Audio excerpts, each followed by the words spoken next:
Thank you, everybody. Good afternoon. Welcome. Very exciting time in history of Illinois. Very honored and excited to be here with you today. This is the first step in our transition process as we get ready to serve the people of our great state of Illinois. I'd like to thank Governor Quinn for his commitment and his pledge to help and assist in the transition efforts. Our staff and his staff are in communication, and the transition efforts are underway. This afternoon, we are here to introduce you to some members of our transition team. We are committed to making our transition team broad, inclusive, diverse, representative of the leadership throughout the state of Illinois. We are committed to assembling the most talented team of leaders that's ever been assembled to turn around a state government anywhere in America. And we are calling on our fellow citizens here in Illinois, please, for those of you who are willing to serve, please step forward and let us know.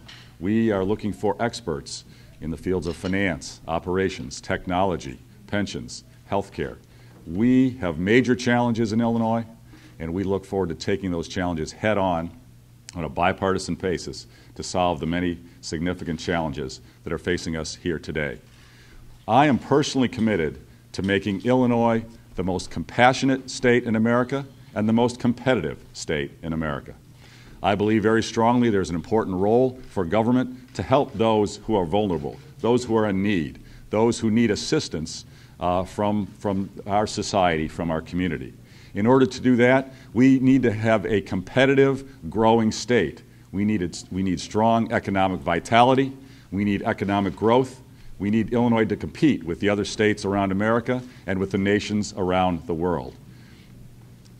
By being competitive, we will then have the revenue we need inside the government to provide our very important social services safety net, to provide the careers that our hardworking families in Illinois need and deserve to increase their quality of life here in Illinois. We also need our schools to be competitive. We need to compete with K-12 schools, at the universities, early childhood education, so our young people can maximize their potential, their careers here in our great state of Illinois. Our solutions will be bipartisan.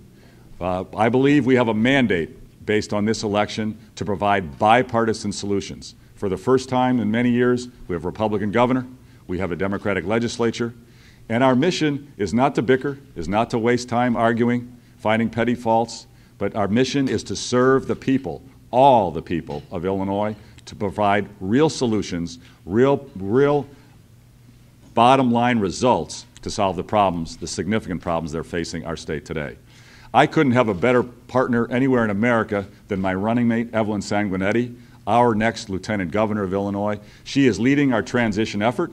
I'd like Evelyn to step forward and address you now, and then we'll allow you to introduce get to know some of the members of our transition team. Thank you. Evelyn? Thank you, Bruce. Thank you very much. Good afternoon, everyone. Well, it's such a pleasure to be with all of you today. Bruce gave me just one very important task in leading this transition effort. First thing I had to do was find the brightest and most talented, intelligent people, not only in the state, but in this country. People who understood what it will take, what we need to make Illinois both compassionate and competitive. Well, I'm here to tell all of you that we've done just that. The people before me today, they're very talented, very intelligent, and you know what? They only care about one thing, which is making Illinois great again. Bruce and I are very grateful to all the Illinoisans that are able to help us in this journey. We look forward to working with you, and we look forward to working with our new team. Thank you to our new team. Right now, I'd like to introduce you to a few members of the team. First, I will begin with Ms. Arabel Alba Rosales.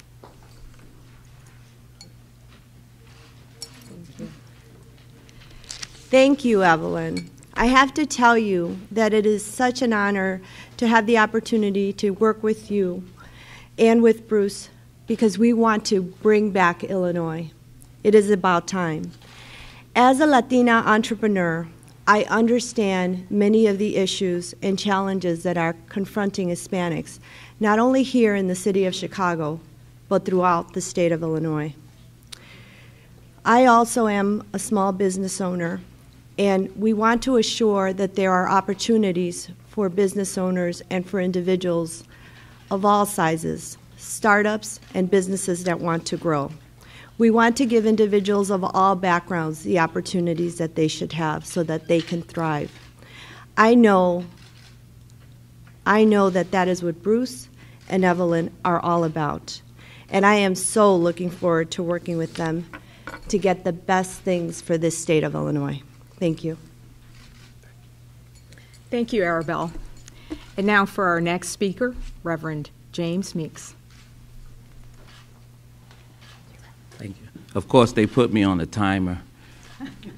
Let me say I'm Reverend James Meeks, and thank you, Evelyn, and I'm Bruce, and I'm looking forward to working with you, and I'm working with you guys on the transition team. I met Bruce about 6 years ago, and we were scheduled to meet for 30 minutes, and we ended up meeting for 3 hours, and the meeting was all about education. Bruce wanted to know, what are my ideas in education? And we talked for 3 hours about how to make the schools of the state of Illinois better. I had no idea that he would be standing here as governor, and now he really has a chance to try to make every school in the state of Illinois a better place. When he uses the words over and over, compassion and competitive, I really believe that Bruce Rauner has a heart to make sure that every child in the state of Illinois receives an equal, high-quality education regardless of their zip code. And I have promised him that I would do everything I could to help him make that a reality, because every child needs a decent school.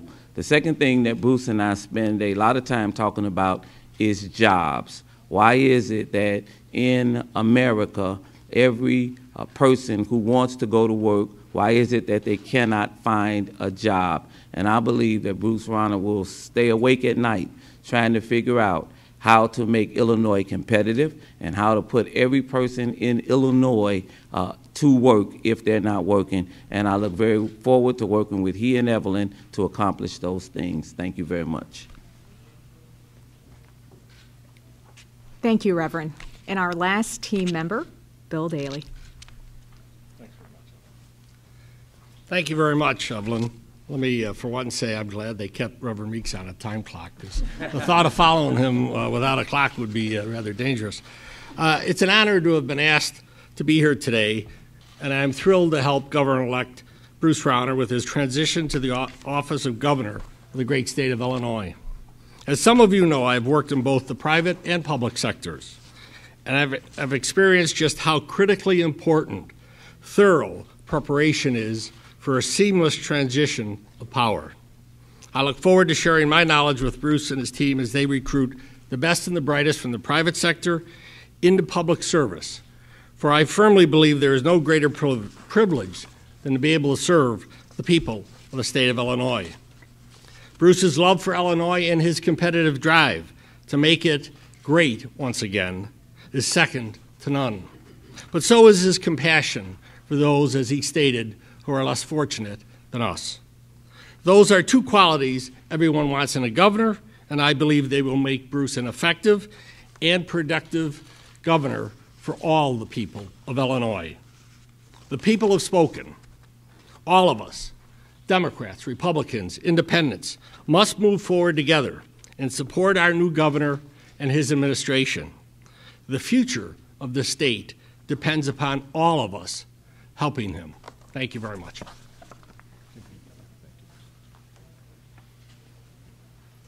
Thank you. And with that, I'd like to open it up to questions. Yes, Jay? Bruce, there's not really much of a honeymoon for you in Springfield. You'll now enter office with a $2 billion hole in the budget. Do you feel it's inevitable that you have to bring back part, if not all, of the temporary income tax increase in order to fill that hole? And do you think it needs to be done before you take office? I look forward to working very closely with the General Assembly to solve all of our problems. One of the most immediate problems will be our budget and our financial condition and our financial health. We've had massive debt and deficits. We have a long-term structural deficit. And we have a real tragic lack of competitiveness, so we are one of the lowest growing states in America. And we can't fix any of our problems unless we are a growth state. And we are building businesses, creating high-quality careers for everyone who wants to work. That growth will generate our long-term revenue necessary to fix our financial problems. In the short term, you've got a $2 billion hole. That's right. And I look forward to working very closely with the General Assembly to solve our problems going forward. The discussions are already underway. I've had discussions with members of the General Assembly right after the election. I've had discussions with Democrats in the General Assembly as well as Republicans in the General Assembly. And I will be holding meetings with members of the General Assembly very intensively between now and January to begin to lay the groundwork to come up with real solutions, bipartisan solutions to solve our problems. Mr. Rauner, you spent a month notifying Senate President Cullerton and Speaker Madigan. How do you prepare to move past that and work with them moving forward? I've been a problem solver and a team builder my whole life. I'm excited to work very closely with members of the General Assembly. We are all elected to serve. We have a moral duty, we have an obligation to serve all the families, all the people of Illinois. Together, we share priorities. We share the need to have the best schools in America. We share the need to have high-quality jobs, high-quality careers for everyone in Illinois who wants to work. And we all have a duty. We have a moral obligation to make sure the tax burden on our families is reasonable, it's competitive, and that we spend taxpayers' money wisely. Taxpayers work hard to make their money. We have a duty to take as little of it from them as we can and make sure that every dollar we spend of theirs is spent very productively. I will work with the members of the General Assembly very closely. I've got good relationships with many members there, and I look forward to developing personal relationships with every member in the General Assembly to work together to solve problems. Yes, Mayor? Let me clear up the question about, did you speak to Speaker Madigan and did you speak to Senator Cullerton directly? And if not, have you now spoken to them? If you've spoken to some members, aren't they the key members? Do you need to speak to them? On election night, about 30 minutes before I came out to speak, I called the Chief of Staff for the Speaker. Did not reach him, left a long voicemail on my excitement and my honor to work with him, the Speaker, to speak with him at his earliest convenience to solve our problems on a bipartisan basis. We also called the Chief of Staff for the President, President Cullerton. We got him on the phone personally. Expressed our interest in working together closely and speaking with the President as soon as possible. He said he would pass that message on and our interest in working on a bipartisan basis together with the President. Since then, our staffs have been in good communication. We are, in fact, scheduling a meeting among the three of us in the near future. And I look forward to a very good, cordial working relationship. I have spoken with the President of the United States. President Obama called. Had a good discussion with him. I've had a good discussion on the phone with Mayor Rahm Emanuel. He and I are working on scheduling a meeting together in the very near future. I also had a very good discussion with Senator Dick Durbin, Secretary Jesse White, Attorney General Lisa Madigan, and many members of the General Assembly on both sides of the aisle. It's a very exciting time in Illinois' history. I look forward to providing leadership and really encouraging bipartisan conversation and real solutions. I think we're going to get major things done for the people of Illinois. Bruce, during the campaign, on your transition team for your cabinet, or is this kind of a tryout for your cabinet? How do you do it? Well, the transition team is to help us with wisdom, with their expertise and their knowledge, and also their networks of relationships. Everyone standing before you today and everyone you'll see us announce in the next few days is a leader in the state of Illinois. They are highly respected. They have tremendous networks of talented individuals that they can call upon. And together we'll be having discussions about roles, possibilities, and possible people to recruit into key positions. We want to put together the most talented team of people ever assembled in state government. Bruce, during the campaign, you made it quite clear that you did not want Pat Quinn as a lame duck governor seeking to make the 5% income tax permanent. you wanted the new legislature seated and the new governor in place for any consideration such as that. Yes. Do you hold to that belief now? Absolutely. I hope that there will be no real significant action taken during a lame duck and with a governor on the way out. I hope that anything of significance that to be addressed can wait until mid-January so we can all deal with it together on a bipartisan basis, because the impact of major decisions can be so lasting and can have such a dramatic change on the future of the state. To have those decisions made by folks who are on their way out of office in their last few days in office, that would be very inappropriate. Does that include the minimum wage, and have you spoken at all with Governor Pat Quinn himself? The governor and I have not spoken, but he has expressed, as you heard, he's expressed his interest in having his staff help with the transition, and I thank the governor for that. And I also want to thank Governor Quinn for his many years of service to the people of Illinois. Yes, yes, yes. Above average rate yesterday. What's your message to Illinois bondholders about your specific plan? I'm sorry, I didn't hear the beginning of your question. Illinois bonds swapped at an above average rate yesterday. What's your message to Illinois bondholders? Any specifics on your financial plan to fix the state's problems? Well, again, we must address our state's very significant financial problems. And as I mentioned earlier, I'll be working very closely with members of the General Assembly to provide both short-term solutions and long-term solutions to fix the financial health of the state. Bill? Do you want the lame duck to act on the minimum wage? My position on the minimum wage is very clear. I believe it very strongly. I support raising the minimum wage. I hope and believe the General Assembly should and will raise the minimum wage. But what I strongly recommend that we do is include it in an overall reform package that increases Illinois' competitiveness. So we raise the minimum wage, but we get workers' comp reform, tort reform, and tax reform as part of that overall effort, so we can grow high-quality careers, high-quality jobs, and Illinois can be a growth state again. That's the critical issue. Without all those additional It doesn't seem like you're going to have a lot of time to plug that $2 billion hole. Is it your preference to do it with an incremental increase of the 3.75 income tax rate, or all cuts? What is your preference at this point? Our plan is very clear. I'm going to work very closely with the General Assembly to come up with short-term solutions and long-term solutions to our financial trouble. It will be working. We're starting that process right now. That dialogue is begun, and it will be ongoing. Can I ask you about the property tax freeze? That resonated with many voters in Chicago and the suburbs. Can you shed some light? You declined during the campaign to talk about how the state would do it, since that's a tax largely levied by school boards, counties, and municipalities. What's the state role in freezing property taxes? What's your plan? Okay, so today in Illinois, we have basically, Illinois and New Jersey basically have the highest property taxes in America, and it's hurting Illinois families terribly. As I've traveled in the campaign, I've talked to families who've had to sell their homes and move because they can't afford their property taxes, and I've spoken with small business owners who've told me they're moving out of Illinois and moving to other states because the property taxes on their building, on their factory, or on their transportation center are just unaffordable. And states like Tennessee or Texas or Indiana are much more affordable and allows them to compete in their industry. We have got to change that. We need to get a handle on our property taxes.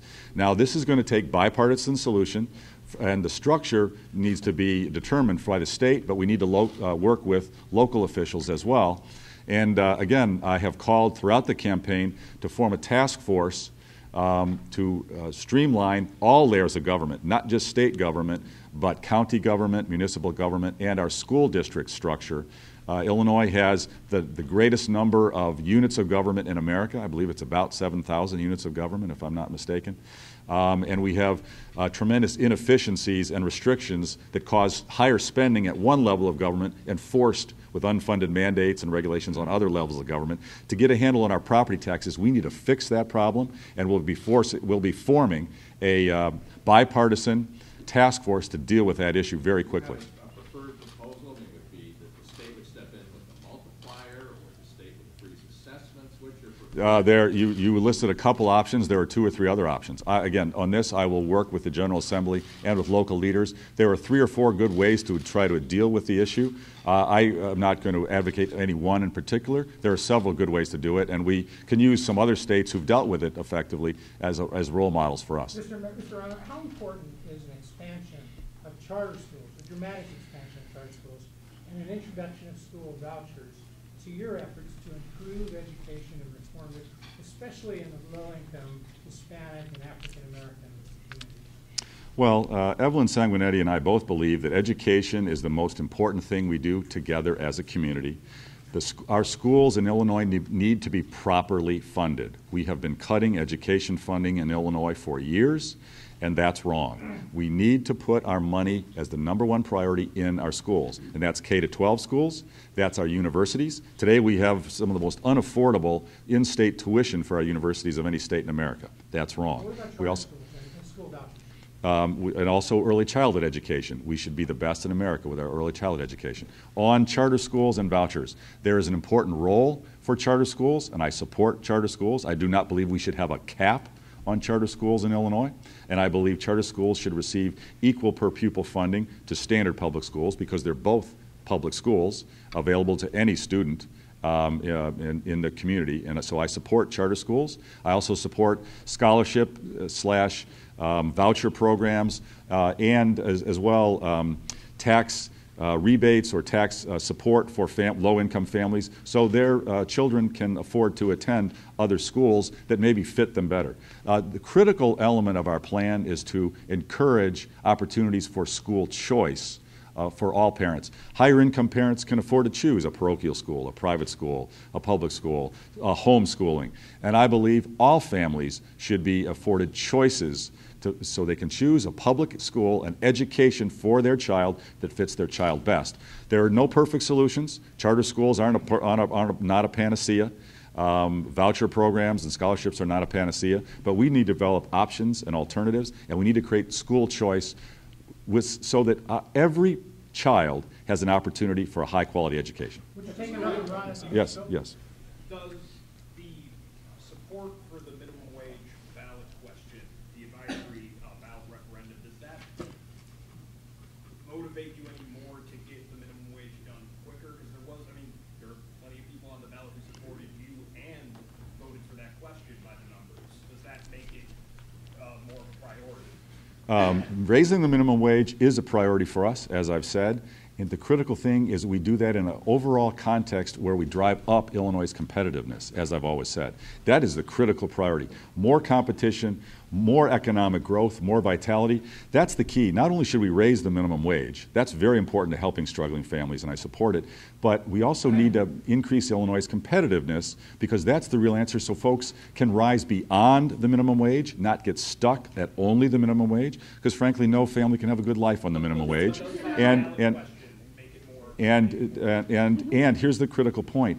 We want every family to be maximizing their net family income. Net family income is what we should be measuring. That's been declining in Illinois. We need net family income growing. That means we need a competitive economy, that we need strong growth, businesses competing to hire workers. Higher minimum wage is part of that, but we need to reduce the tax burden and have more growth. That's all together, and that's a top priority. It's a top priority for us. Yes, yes. Maybe I'm miscounting, but it looks as if there's only one labor union leader on this particular group here. Is there a message to labor unions that we have today? Actually, I think we have more than that, and you'll see a lot more as our transition team rolls out. I have the same message to union members as well as every other voter, every citizen, every taxpayer in the state. Help is on the way. We are going to improve the quality of life for every family, union households, non-union households, all families. I'm working for every family. I'm dedicated to getting net family take-home pay up in Illinois, getting a booming economy in Illinois, to making the best schools in America available to our public school children throughout Illinois, and ending the system of corruption and cronyism and patronage that puts an undue tax burden on every family in Illinois. We're working for everyone, everyone. Bruce, would you be disappointed if the legislature passed a minimum wage increase bill and Governor Pat Quinn signed it before January 12th? Would you be disappointed if that were to happen without those pro-business reforms that you've talked about? I think it's critically important that we have a comprehensive solution. If we only do one thing and not the others, we could end up hurting many families that we were really trying to help. So you would be disappointed if that were to happen? So what I've been very consistent, very clear. I want to have the minimum wage increased, and I support raising the minimum wage. We should do it in the context of increasing Illinois' competitiveness so families aren't stuck at the minimum wage or families don't lose their jobs because of the minimum wage. Because frankly, minimum wage doesn't matter if somebody's unemployed. We need jobs, we need growth, we need maximum opportunity for every family, and we need a comprehensive solution. That's critical. Did you personally vote for the ballot measure on minimum wage? I did. Does that mean workman's comp and tort reform? When you say competitive, do you mean there must be workman's comp and tort reform? Yes. Yes. Because those issues are hurting the competitiveness of Illinois. That's what we've got to increase. Did you just comment into whether anyone involved in your campaign had any role in the robocalls that went out to Chicago judges last weekend? No. I've heard just a little bit about that. I don't know much at all about it, but I hope if there's any issue there, it gets fully investigated, and if there's any improprieties, that it gets dealt with very harshly. Thanks very much, everybody. I appreciate your time. Look forward to going to work for you. Thank you.